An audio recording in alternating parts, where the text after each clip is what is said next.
চিত্রনায়ক সালমান শাহ হত্যা মামলা নতুন মোড় নিয়েছে।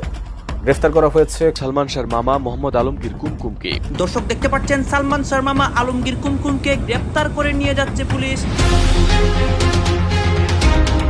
এদিকে আজ সালমান শাহর মামলায় সালমান শাহর মামা আলমগীর কুমকুম গ্রেফতার হয়েছে।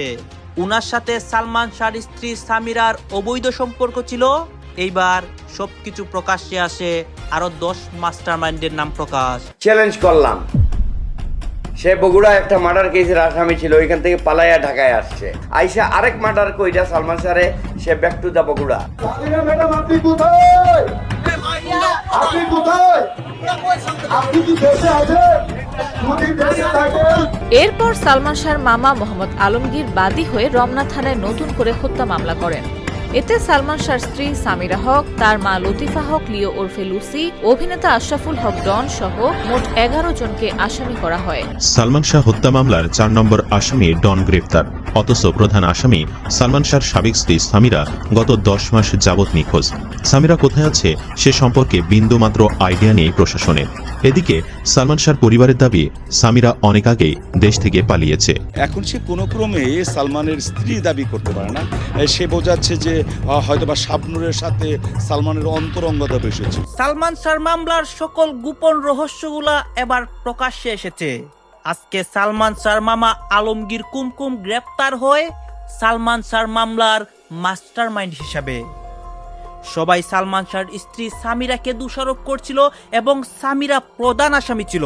এখন তার সাথে আলমগীর কুমকুমের যোগাযোগ ছিল, এইটা প্রমাণিত হওয়ার পর সে গ্রেফতার হয়।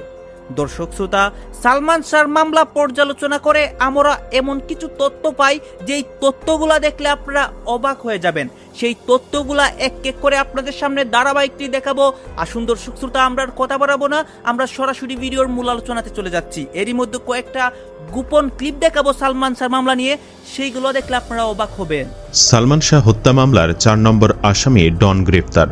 অথচ প্রধান আসামি সালমান শাহর সাবেক স্ত্রী সামিরা গত 10 মাস যাবৎ নিখোঁজ। সামিরা কোথায় আছে সে সম্পর্কে বিন্দুমাত্র আইডিয়া নেই প্রশাসনের। এদিকে সালমান শাহর পরিবারের দাবি সামিরা অনেক আগেই দেশ থেকে পালিয়েছে। আরও চাঞ্চল্যকর খবর হচ্ছে বর্তমান স্বামী ইশতিয়াকের সাথেও নাকি ডিভোর্স হয়ে গেছে সামিরার। একটি সূত্রের দাবি এই মুহূর্তে সালমান হত্যা মামলার আরেক আসামি আজিজ মোহাম্মদ ভাইকে নাকি বিবাহ করে বিদেশে সংসার করছেন সামিরা। প্রশ্ন হচ্ছে এই মুহূর্তে কোথায় আছে সামিরা? সামিরা নতুন স্বামী কে এই আজিজ মোহাম্মদ ভাই? কেন জীবিত থাকা অবস্থায় আজিজ মোহাম্মদ ভাইকে থাপ্পড় দিয়েছিলেন সালমান শাহ?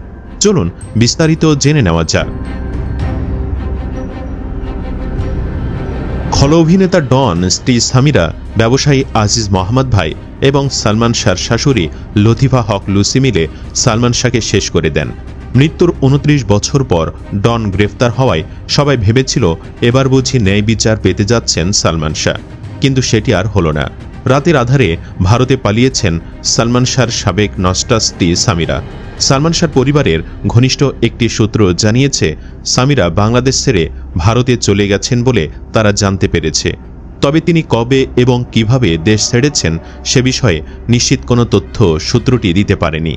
আরেক সূত্র দাবি করছে ব্যবসায়ী আজিজ মোহাম্মদ ভাইকে বিবাহ করে ভারতে সংসার করছেন সামিরা। তবে এই খবরের সত্যতা নিশ্চিত হতে পারেনি জীবনের কথা টিম।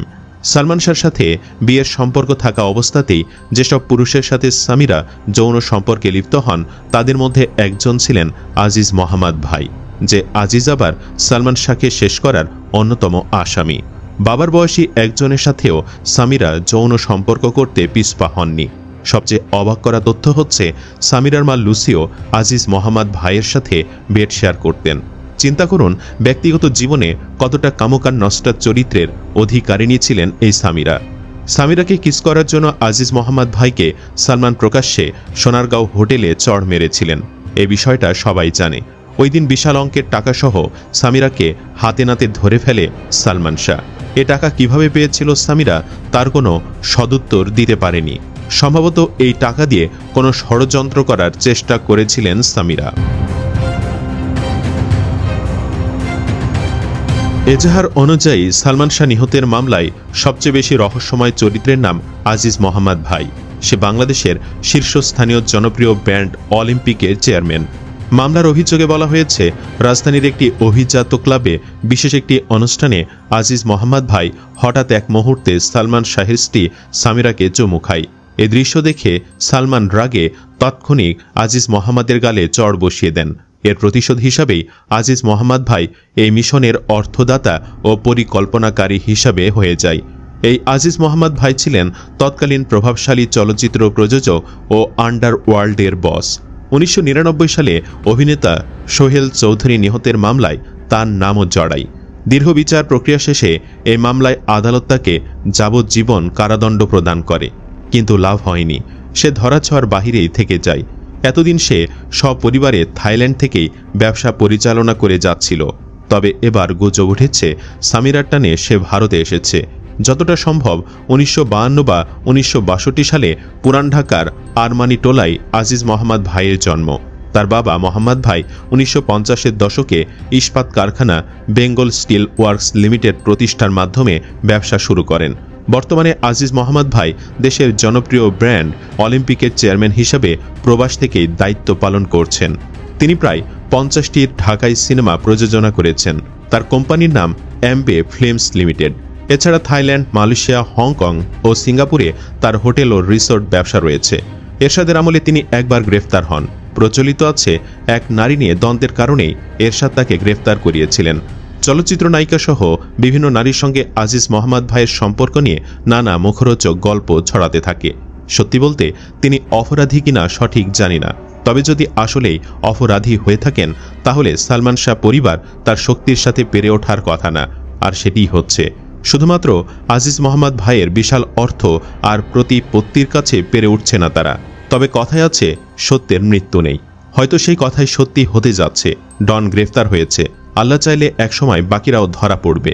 উল্লেখ্য, 1996 সালে 6 সেপ্টেম্বর ঢাকায় সিনেমার তৎকালীন আকাশচুম্বী জনপ্রিয়তার শীর্ষে থাকা চিত্রনায়ক সালমান শাহর রহস্যময় মৃত্যু স্তব্ধ করে দিয়েছিল পুরো দেশকে।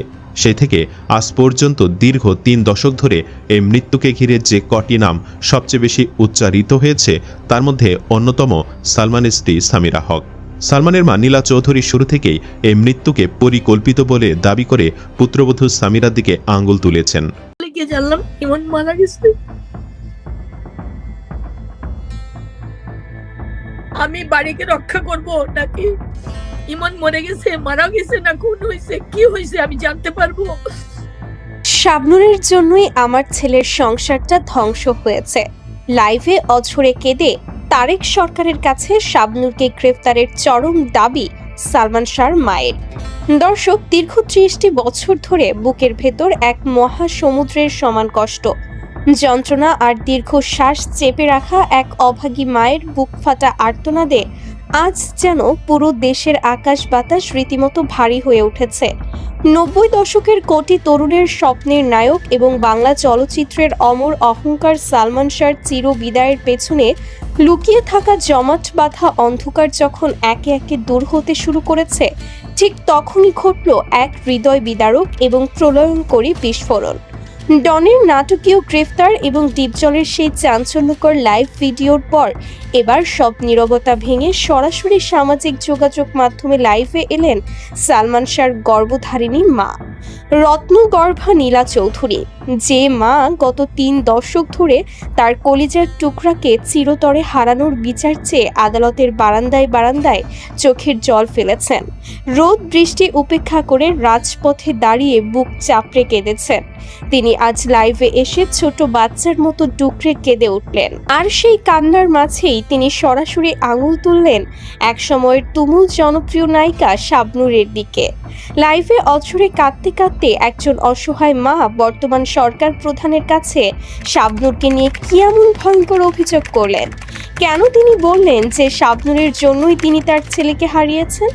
চলুন আজকের এই অত্যন্ত আবেগঘন, দীর্ঘ এবং পরতে পরতে রহস্যে ঘেরা থ্রিলার প্রতিবেদনের মাধ্যমে সেই লাইভ ভিডিওর ভেতরের খবর একেবারে শুরু থেকে শেষ পর্যন্ত বিস্তারিত জেনে নিই। দর্শক, একটি মায়ের কাছে তার সন্তানের চেয়ে দামি এই পৃথিবীতে আর কিছুই হতে পারে না।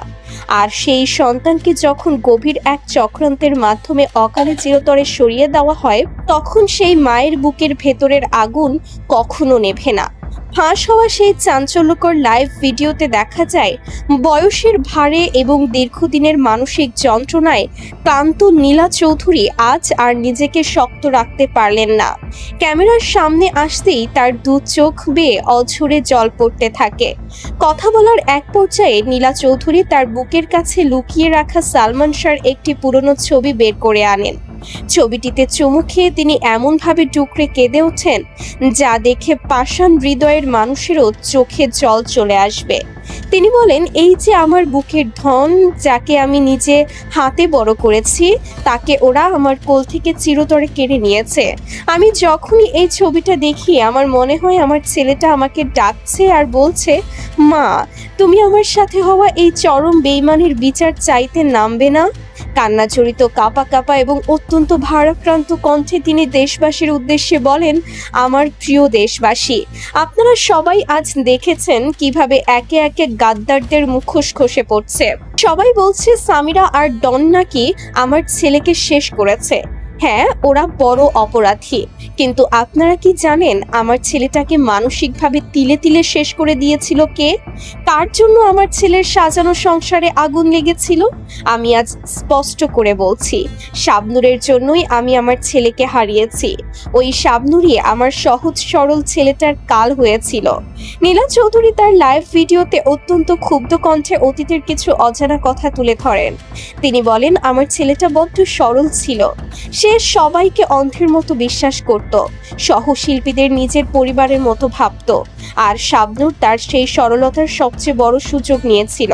সামিরা আর ডন্ত ছিল কেবল ঘুঁটি, কিন্তু ওই কাল রাতের আগে আমার ছেলের সাথে যা যা মানসিক খেলা হয়েছিল। বাংলাদেশের ইতিহাসে শুক্রবারে কোনোদিন হরতাল হয় নাই, চ্যালেঞ্জ করলাম। সে বগুড়া একটা মার্ডার কেসের আসামি ছিল, ওইখান থেকে পালাইয়া ঢাকায় আসছে। আইসা আরেক মার্ডার কইরা সালমান শাহরে সে back to the Bogura. Salman Shah মারা যাওয়ার আগের দিন ডলি হুট করে কেন চলে আসে? সেই সময় সালমান শাহ বাড়িতে ছিল শুধু মনোয়ারা আর আবুল, আর কেউ ছিল না। ডলি কেন চলে আসলো আগের দিন রাত্রে? ওই দিন এর আগের দিন রাত্রে সে আমাকে ফোনে কথা বলছে, মামা সকালে আসবো, ফার্স্ট ফ্লাইটে 11টা 11:30 বাজবে, তোমার সাথে জুমার নামাজ পড়বো, পড়ে তোমার সাথে থাকবো 2-4 দিন মেন্টাল ফ্রেশের জন্য। এরপরের ঘটনা হলো, সে বলছে যে আমি এগুলো গোটের ডিভোর্স পেপারে সাইন করবো।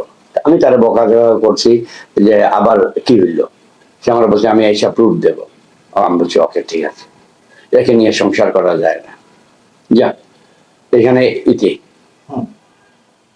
পরের দিন তো যা ঘটার ঘটে গেছে। বিকালবেলা জানলাম, ঢাকা আসলাম, লাশ নিলাম, অনেক কিছু। লাশ নেওয়ার সময় আমি এবার রাস্তা থেকে ব্যাক করে সামিরাকে নিতে আসলাম, সেইটাও সামিরার বাপ সামিরা অস্বীকার করতেছে। মানে আমার যত ঘটনা অস্বীকার করতেছে।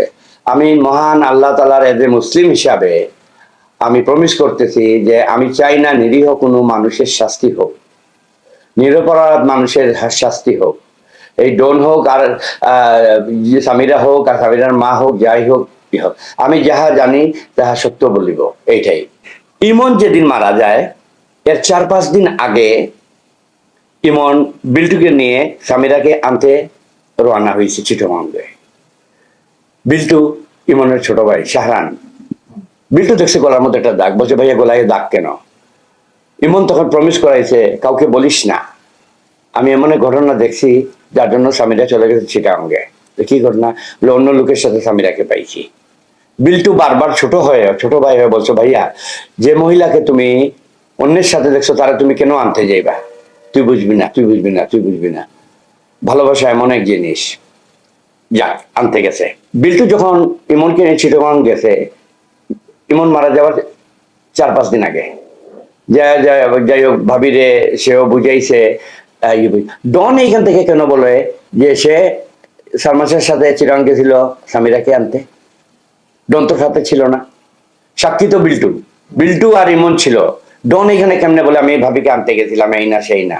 ভাবির বিরুদ্ধে ডনের কোনো অভিযোগ নাই কেন? আর এই মিথ্যা কথা বলতেছে কেন? ডনের প্রসঙ্গে আসতেছে আমি পরে। আচ্ছা, যাই হোক, বিল্টু যে উঠছে চিটাগং ক্লাবে, বিল্টুর নামে রুম বুকিং এখনো আছে, আপনারা দেখতে পারবেন। সেই সময় রুম বুকিং এখনো লিস্টে আছে। সামিরা ওইখানে 2বার গেছে, যে বিল্টুর সাথে দেখাও করছে, করে একসাথে সামিরা বিল্টু ইমন একসাথে আসছে।